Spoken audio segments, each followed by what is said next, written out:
ಅನಂತ ವಂದನೆಗಳು ಮತ್ತು ಹಾರ್ದಿಕ ಸುಸ್ವಾಗತ. ಇವತ್ತು ಪತ್ರಿಕಾಗೋಷ್ಠಿ ಕರೆಯುವ ಒಂದು ಉದ್ದೇಶ ಅಂದ್ರೆ ದಿನಾಂಕ 24 ಫೆಬ್ರವರಿ 2025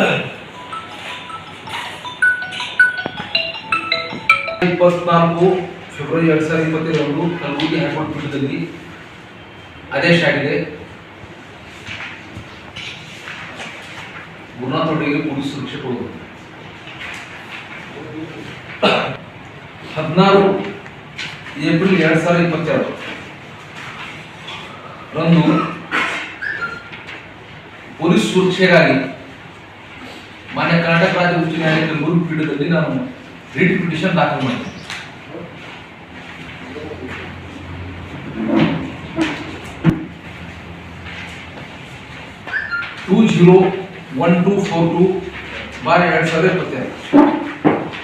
ಪಿಟಿಷನ್ ನಂಬರ್ 201242/2022 ಈ ಬಗ್ಗೆ ಹೈಕೋರ್ಟ್ ಕಲಬುರಗಿ ಪೀಠದಲ್ಲಿ ವಿಚಾರಣೆ ನಡೆದು ದಿನಾಂಕ 3 ಅಕ್ಟೋಬರ್ 2023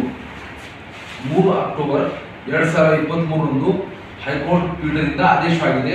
ಸದರಿ ಆದೇಶದಲ್ಲಿ ಗುರುನಾಥ್ ವಡ್ಡೆಯವರು ಪೊಲೀಸ್ ಸುರಕ್ಷೆಗಾಗಿ ಸಲ್ಲಿಸಿರುವ ಮನವಿಯನ್ನು ಪರಿಗಣಿಸಬೇಕೆಂದು ನಿರ್ದೇಶನವಾಗಿರುತ್ತದೆ. ಹೈಕೋರ್ಟ್ ನಿರ್ದೇಶನ ನಾವೇನು ಬಡಿಗೆ ಇಟ್ಟಿದ್ವೋ ಅದು ಪರಿಗಣಿಸಬೇಕು. 3 ಅಕ್ಟೋಬರ್ 2023 ಹೈಕೋರ್ಟ್ ನಿರ್ದೇಶನದ ನಂತರವೂ ಕೂಡ ನನಗೆ ಪೊಲೀಸ್ ಸುರಕ್ಷೆ ಸಿಗಲಿಲ್ಲ. ಅದರಿಂದ ನಾನು ದಿನಾಂಕ 20 ಜನವರಿ 2024 ರಂದು ಮತ್ತೆ ಕರ್ನಾಟಕ ರಾಜ್ಯ ಉಚ್ಚ ನ್ಯಾಯಾಲಯ ಕಲಬುರಗಿ ಪೀಠದಲ್ಲಿ ನ್ಯಾಯಾಂಗ ನಿಂದನೆ ಅರ್ಜಿ ಸಲ್ಲಿಸುತ್ತೇನೆ. ನ್ಯಾಯಾಂಗ ನಿಂದನೆ ಅರ್ಜಿ ಸಂಖ್ಯೆ CCC ನಂಬರ್ ನಿಮಗೆ ಆದೇಶ ಕೊಟ್ಟಿದ್ದಾರೆ. ನಂಬರ್ CCC ನಂಬರ್ 2018/2024 ಅದೊಂದಿದೆ ನಂಬರ್ 2018 ಆರ್ಡರ್ ಕಾಪಿ ನಿಮ್ಮ ಹತ್ರ ಇಟ್ಟಿದ್ದಾರೆ 2024. ಅದರ ನಿರಂತರ ವಿಚಾರಣೆ ನಡೆದ ನಂತರ ದಿನಾಂಕ 24 ಫೆಬ್ರವರಿ 2025 ರಂದು ವಿಚಾರಣೆ ನಿಗದಿಪಡಿಸಲಾಗಿತ್ತು. ಅದರ ಮುನ್ನಾ ದಿನವೇ ಪೊಲೀಸ್ ಅಧಿಕಾರಿಗಳು ನನ್ನ ಮನೆಗೆ ಬಂದು ತಮಗೆ ಪೊಲೀಸ್ ಸುರಕ್ಷೆ ನೀಡಲಾಗಿದೆ, ತಮ್ಮ ಬೇಡಿಕೆಯನ್ನು ಸ್ಪಂದಿಸಿದ್ದೀವಿ ಅಂತ ಪತ್ರ ಕೊಟ್ಟು ನನಗೆ ಲಿಖಿತವಾದ ಸ್ವೀಕೃತಿ ಪತ್ರ ತಗೊಂಡು ಹೋಗಿದ್ದಾರೆ. ಹೊರಗಡೆ ಈ ಸಲುವಾಗಿ CBI ಅವರ PSI ಕಮಲನಗರ್ ಅವರೆಲ್ಲ ಮನೆ ಬಂದಿದ್ರು. ಅವರ ನಿವಾಸಕ್ಕೆ ಅಲ್ಲಿ ಬಂದು ಮನೆಯಲ್ಲಿದ್ದನ್ನ ಆದೇಶ ಕೊಟ್ಟಿದ್ರು. ಮತ್ತು ಮರುದಿವಸ ವಿಚಾರಣೆ ವೇಳೆ ಹೈಕೋರ್ಟ್ದಲ್ಲಿ ಹಾಜರಾಗಿ ಸದರಿ ಲಿಖಿತ ಪತ್ರವನ್ನು ಹೈಕೋರ್ಟ್ಗೆ ಸಲ್ಲಿಸಿದ್ರು. ಮೆಮೊ ಮುಖಾಂತರ ಸರ್ ಮನೆ ಬಂದು ಲಿಖಿತ ರೂಪದಾಗ ಕೊಡ್ಲತ್ತಿದೆ ಅಂತ ತೊಗೊಂಡಾರ ಸ್ವೀಕೃತಿ ಕೊಟ್ಟಿದ್ದೇನೆ. ಮನೆಗೆ ಬಂದು ಕೊಟ್ಟರು. ನಾಳೆ ಹಿಯರಿಂಗ್ ಅದ, ಗೊತ್ತಿರೋದು ನಿಮ್ಗೆ ಸುರಕ್ಷೆ ಕೊಡ್ತಾ ಇದ್ದೀವಿ, ನೀವು ಕೇಳಿದ ತಕ್ಷಣ ಪೊಲೀಸ್ ಕೊಡ್ತೀವಿ, ನೀವು ಕೇಳಿದ ತಕ್ಷಣ ಪೊಲೀಸ್ ಕೊಡ್ತೀವಿ, ಈ ತರದಲ್ಲಿ ಈ ತರ್ತೀವಿ. ಅಂದ್ರೆ ಇನ್ನು ಹೈಕೋರ್ಟ್ ಆದೇಶ ಆಗ್ಬೇಕಿದ್ರೆ ನಾಳೆ ಅಲ್ಲಿ ಏನಾಗ ನಿವಾಸ ಮತ್ತು ಭಾವನೆ ನಿವಾಸ ಹಗಲು ಮತ್ತು ರಾತ್ರಿ ಎರಡೂ ಟೈಮ್ನಲ್ಲಿ ಅವ್ರು ಗಸ್ತ್ ಮಾಡ್ಬೇಕಂತ ಆದೇಶ ಆಗಿದೆ. ಅವ್ರು ಕೊಟ್ಟಿದ್ದಾರೆ, ಅವರೇ ಸ್ವತಃ ಕೊಟ್ಟಿದ್ದಾರೆ. ಗಸ್ತು ಪ್ರಾರಂಭ ಚಾಲು ಇದೆ.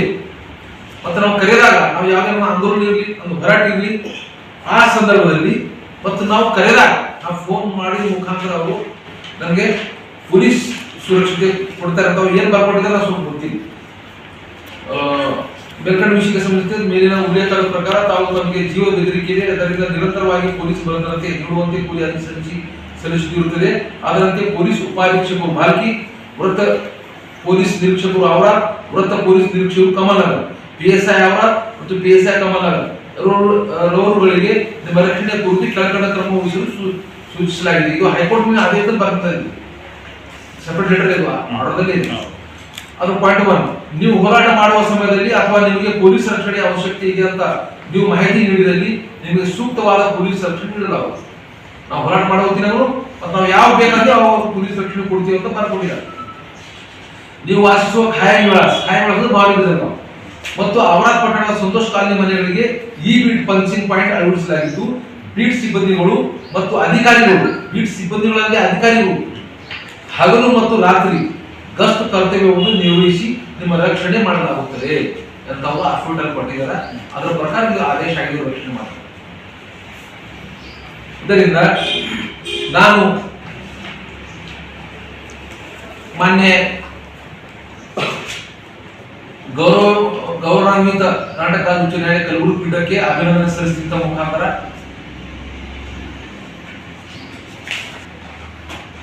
ಪೊಲೀಸ್ ಇಲಾಖೆಗೂ ಅಭಿನಂದನೆ ಸಲ್ಲಿಸ್ತೀನಿ. ನಮ್ಮ ಪರವಾಗಿ ಹಿರಿಯ ನ್ಯಾಯವಾದಿಗಳಾದ ಜಯರಾಜ್ ಬುಕ್ಕ ವಾದ ಮಂಡಿಸಿರುತ್ತಾರೆ. ಆ ಉಲ್ಲೇಖ ವಕೀಲ್ ಸಾಹೇಬ್ ಸಮಾಜ ಪರವಾಗಿ ಹೋರಾಡುವ ವ್ಯಕ್ತಿಗೊಂದು ಪೊಲೀಸ್ ರಕ್ಷಣೆ ಸಿಕ್ಕಿದ್ದು ಬಹುಶಃ ಒಂದು ಬೀದರ್ ಜಿಲ್ಲೆ ಇತಿಹಾಸದಲ್ಲಿ ಇದು ನನ್ನ ಮಾಹಿತಿ ಪ್ರಕಾರ ಇದು ಮೊದಲನೇ ಪ್ರಸಂಗ ಇರ್ಬೋದು ಅಂತ ನಾನು ಅನಿಸ್ತಾ ಇದೆ.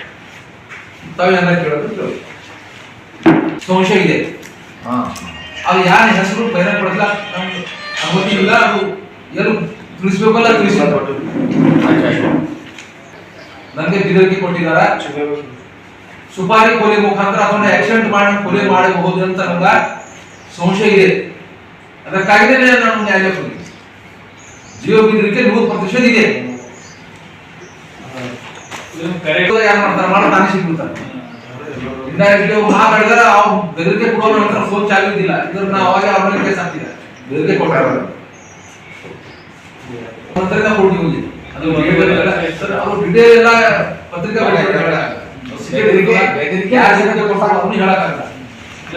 ಬಹಳ ಜನಕ್ಕೆ ನಿರ್ದೇಶನ ಮೇರೆಗೆ ಸಿಕ್ಕಿದ್ದಕ್ಕಾಗಿ ನಾನು ತಮ್ಮ ಪರವಾಗಿ ಮಾನ್ಯ ಕರ್ನಾಟಕ ರಾಜ್ಯ ಉಚ್ಚ ನ್ಯಾಯಾಲಯ ಕಲಬುರಗಿ ಪೀಠಕ್ಕೆ ನಾನು ಅಭಿನಂದನೆಯನ್ನು ಸಲ್ಲಿಸ್ತೇನೆ.